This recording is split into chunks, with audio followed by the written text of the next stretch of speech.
ልጆትን እዚህ ጋር ስህተት ካለው ቼክ ያርጉልን።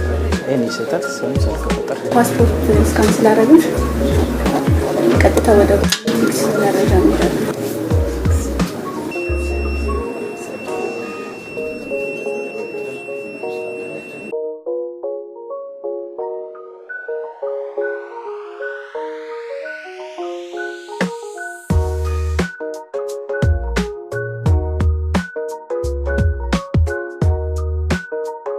በዚህ ዓመት ኢትዮጵያ የማንሰራራት ዓመቷ ጅማሮ ነው ስንል አንዱ የህዝብ ምሬት፣ ቅሬታ ያሉባቸውን ዘርፎች እስከ ወዲያኛው በሚፈታ መንገድ ሪፎርም ማካሄድ ነው።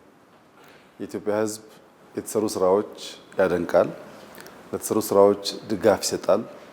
ግን በእኛ ሰርቪስ ምክንያት ምሬት ያሰማል። ፒቲ ኮራፕሽኖች እንዲጠፉ ይፈልጋል። ሰርቪስ እንዲቀላጠፍ ይፈልጋል።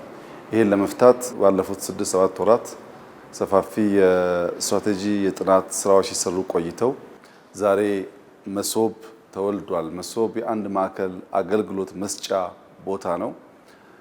እዚህ ቦታ ላይ 2-3 አስደናቂ ጉዳዮች አሉ። አንደኛው ይህ ህንፃ ከዚህ ቀደም የመንግስት መገልገያ የነበረ ህንፃ ነው። እኔም አውቀዋለሁ፣ ብዙ ሰዎች ያውቁታል። ይሄን የመሰለ ውበት ይዞ አያውቅም። የነበረን ህንፃ በዚህ መንገድ አስውበን አሳምረን ለህዝባችን አገልግሎት ማዘጋጀታችን በጣም ደስ የሚል ነገር ነው። ሁለተኛ የተሰራው ሲስተም ሶፍትዌሩ ሙሉ በሙሉ በኢትዮጵያውያን የተሰራ ነው። ይህን ሲስተም እንድንገዛ ብዙ ሀገራት ጥያቄ ያቀረቡ ቢሆንም ከመረመርን በኋላ የኛ ልጆች መስራት ይችላሉ፣ ሀገር በቀል አቅም አለ የሚል አቋም ነበረን። እንደተባለው እጅግ አስደማሚ በሆነ ፍጥነት ሀገር በቀል የሶፍትዌር ሲስተም ይሄን ሰርቪስ መስጠት የሚያስችል ሰርተዋል። ሶስተኛ እዚህ ቦታ ያሉ ወጣቶች ናቸው። እዚህ ቦታ ያሉ ወጣቶች ብዙ ቦታ መድረስ የሚችሉ እንደሚሆኑ ተስፋ አደርጋለሁ። ከወዲሁ ስራውን አውቀው ስራውን ወደው ስቀው ለማገልገል ያላቸው ዝግጁነት ተጨማሪ ከሂውመን ካፒታል አንጻር እንደ ትርፍ የሚታይ ነው። አሁን ዛሬ የጀመርነው የመሶብ አገልግሎት 12 ገደማ ተቋማት ከ40 በላይ ሰርቪስ አንድ ሰው እዚህ ያገኛል። ለምሳሌ ንግድ ፍቃድ ላወጣ ብፈልግ ንግድ ፍቃድም የፋይዳ ዲጂታል አይዲም እዚሁ መውሰድ እችላለሁ። ፓስፖርት እዚህ አለ። ገቢ መክፈል እችላለሁ። የባንክ አገልግሎት አለ፣ ቴሌኮም አለ እና አንድ ሰው ለአንድ ሰርቪስ በርካታ ቦታ መጓዝ ሳይጠበቅበት እዚሁ መጥቶ እነዚያን ሰርቪሶች አንድ ቦታ ማግኘት ጥቂት የተሳካላቸው ሀገራት በከፍተኛ ኩራት ከሚናገሩባቸው ሪፎርሞች መካከል እንዲህ ያለው ስራ ነው። ኢትዮጵያ ውስጥ ታች ስንወርድ መታወቂያውም ችግር ነው፣ ኢንቨስትመንቱም ችግር ነው። የስራ ማግኛ መንገዶች ነገሮችም ቀላል አይደሉም። ቢሮ ይዘጋል፣ ስብሰባ በዛ ይባላል። ሰዎች በቀላሉ ሰርቪስ አያገኙ።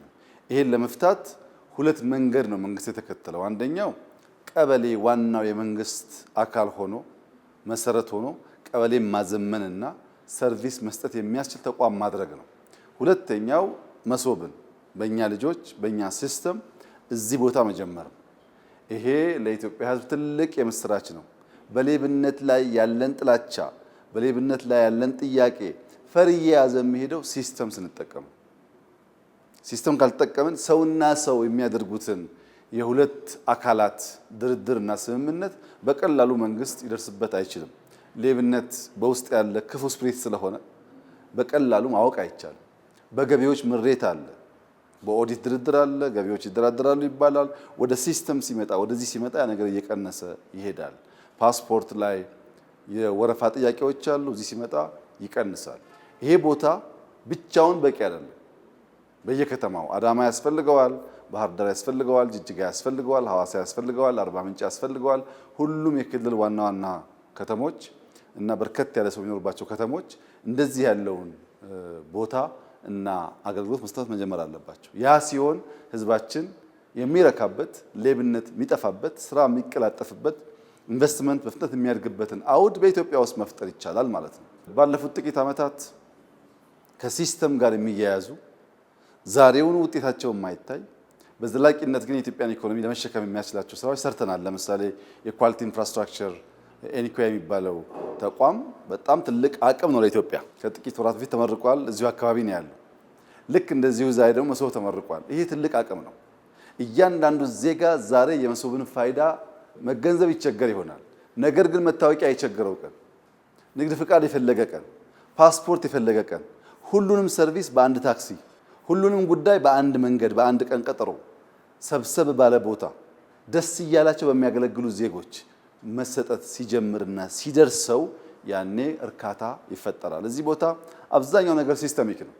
ሰውየው ገብቶ የመጀመሪያዋን ካርኒ ከቆረጠበት ጊዜ ጀምሮ ስንት ደቂቃ እንደቆየ፣ ምን ሰርቪስ እንዳገኘ፣ ከማን ጋር ምን ተነጋገረ ራሱ ሲስተሙ ሪፖርት ጀኔሬት ያደርጋል እና ማናጀሮች ከማንም ጋር ሳይነካኩ በቀን ያለውን ስራ፣ የሰውን እርካታ፣ የፈጀበትን ጊዜ፣ ሊስተካከሉ የሚገባቸውን ጉዳዮችም ጭምር በሲስተሙ አማካኝነት ሪፖርት ያገኛሉ እና ኤአይ በተጨባጭ የኢትዮጵያን ሰርቪስ መለወጥ የሚያስችል አቅም እንዲሆን ተደርጎ የተፈጠረው ተቋም አሁን ከኢንሳ ጋር በመተባበር ከሌሎች ጋር በመተባበር ይሄንን የመሶብ ቴክኖሎጂ እውን አድርጎልናል። ይሄ በእጅጉ የሚጠቅም ነገር ነው። ለመላ የኢትዮጵያ ሕዝብ የምስራች ነው። ይሄን እናስፋፋለን። የቀሩ ሰርቪሶች እንጨምራለን። ከጥቂት ዓመታት በኋላ ደምረን እንለካዋለን። በዚህ ሲስተም ምን አገኘንበት? በጊዜ ምን አገኘን? ምን ያክል ኤፊሽንሲ ጨመረ? ምን ያክል ሌብነት ቀነሰ? ምን ያክል እርካታ ጨመረ? ኢትዮጵያ ውስጥ የቢዝነስ ክላይሜቱ የኢንቨስትመንት ክላይሜቱ ምን ያክል የተመቻቸ ሆነ? የውጭ ዜጎች መጥተው ፍቃድ አግኝተው ለመስራት እንዴት ቀለላቸው? በዚያስ ምን ያክል ሰው ቀጠሩ? ምን ያክል አተረፉ? የሚለውን ደግሞ በብዙ ኢንዲኬተርስ እንለካና ለህዝባችን መሶብ ያስገኘልንን ፋይዳ የምንገልጽበት ጊዜ ይኖራል። አሁን ግን ጥቂቶች የሰመረላቸው፣ ጥቂቶች የተሳካላቸው፣ በዚያም ስኬት ተኩራርተው ከሚናገሩባቸው ተቋማትና አሰራር ዘዴዎች አንዱ ልክ እንደ መሶብ ያለ ከአንድ ስፍራ የሚሰጥ ሰርቪስ ነው። ይሄን ኢትዮጵያ ዛሬ ጀምራለች፣ ታሰፋለች፣ የጎደለ ካለ ትሞላለች። በልጆቿ ስለሰራች እያደገ ይሄዳል። የኢትዮጵያ ሕዝብ እርካታና የሌብነት ልምምድ እየቀነሰ እንዲሄድ ይህ ሲስተም በእጅጉ የሚያግዝ ስለሆነ ዜጎች መጥተው እንዲጠቀሙ፣ በጎድለው ፊድባክ እንዲሰጡ፣ ሙያ ያላቸው ሰዎች ተጨማሪ ሀሳብ እያመነጩ ሰርቪሱ እየሰፋ እያደገ የኢትዮጵያን ጥቅም በሚያረጋግጥ መንገድ እንዲፈጸም እንዲያግዙ አደራ ማለት እፈልጋለሁ። በቅርቡ የካሳንቺስ ኮሪደር አስመርቀናል። መሶብ ከዚያ በብዙ እጥፍ የሚታይ ፋይዳ ያለው ስራ ነው። ይህን እያንዳንዱ ዜጋ ሲገለገልበት እየተገነዘበው የሚሄድ ይሆናል። እኛ በጣም ደስ ብሎናል። ለህዝባችን በዚህ ዓመት ሰርቪስ ማዘመን ማሻሻል አንዱ ቃል የገባነው ነገር ነው። ቃል የከበደ ነገር ነው። ይህን የከበደ ነገር አክብረን መፈጸም፣ ቃላችንን መጠበቅ በመቻላችን ፈጣሪያችን እጅግ አድርገን እናመሰግናለን። በብዙ ደስታ በብዙ ሐሴት መሶብ መጀመሩን ለመላው ኢትዮጵያ ህዝብ ስገልጥ በታላቅ ደስታና ኩራት ነው። እጅግ አድርጌ አመሰግናለሁ።